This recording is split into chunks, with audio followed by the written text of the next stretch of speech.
Hubungan antara Amerika Serikat dan Eropa memasuki zona benturan nyata pada hari Kamis 2 April 2026. Donald Trump meningkatkan konfrontasi politik dengan NATO dengan mengatakan bahwa dia benar-benar mempertimbangkan untuk menarik Amerika Serikat keluar dari aliansi tersebut. Dan dengan mengulangi bahwa aliansi itu telah menjadi macan kertas.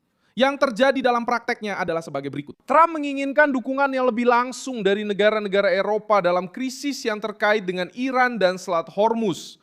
Tetapi ia menghadapi perlawanan, penolakan, dan banyak perhitungan politik. Di seberang Atlantik, respons Eropa datang dari berbagai pihak. Finlandia secara terbuka berbicara tentang NATO yang lebih Eropa, menunjukkan bahwa benua ini sudah berpikir untuk memperkuat struktur mereka sendiri. Jika Amerika Serikat mengurangi komitmennya, hal ini membantu memahami alasan krisis dan bagaimana penolakan itu muncul. Itu bukan cuma sebatas ucapan. Spanyol menutup wilayah udaranya untuk pesawat-pesawat Amerika yang terkait dengan serangan terhadap Iran. Italia menolak izin bagi pesawat Amerika Serikat untuk mendarat di Sigonella, Sisilia, karena tidak ada izin sebelumnya.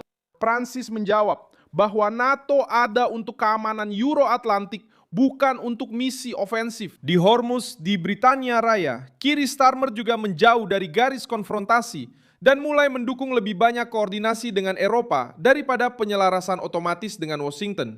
Secara praktik pesannya tegas, perang ini tidak akan diterima begitu saja oleh negara-negara Eropa. Sekarang datanglah titik yang menentukan. Trump bisa saja mengancam untuk keluar, tapi itu tidak berarti bahwa proses keluarnya secara resmi sudah siap. Undang-undang Amerika yang disahkan pada tahun 2023 mencegah penarikan sepihak dan mengharuskan dukungan 2/3 dari Senat untuk memutuskan hubungan dengan NATO. Tapi masalahnya lain dan itu sangat eksplosif. Bahkan tanpa memutuskan hubungan, seorang presiden Amerika Serikat bisa melemahkan aliansi dari dalam dengan mengurangi dukungan politik, logistik, dana, intelijen, dan kemauan untuk menggunakan kekuatan militer. Artinya, NATO bisa tetap ada di atas kertas, tapi tetap kehilangan kekuatan di dunia nyata. Inilah yang benar-benar menakutkan Eropa. Kenapa Eropa bereaksi seperti ini? Karena benua ini merasa sedang memasuki masa krisis yang sesungguhnya.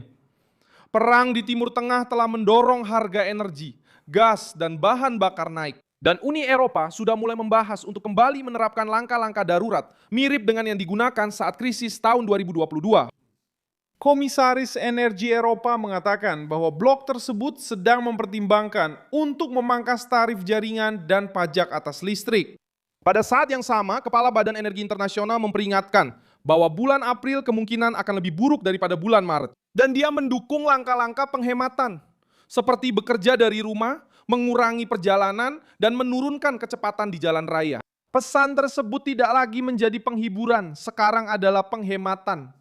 Ini menunjukkan di mana inti dari cerita ini berada. Ini bukan hanya pertarungan tentang NATO. Ini adalah pertarungan tentang siapa yang memerintah, siapa yang patuh, siapa yang membayar, dan siapa yang menanggung risikonya. Ketika perang benar-benar memanas, sementara Eropa mengakui melalui tindakannya sendiri bahwa mereka hidup dalam kelemahan yang tidak bisa lagi disembunyikan, NATO belum berakhir, tetapi telah memasuki salah satu fase paling tegang dalam sejarah terbarunya.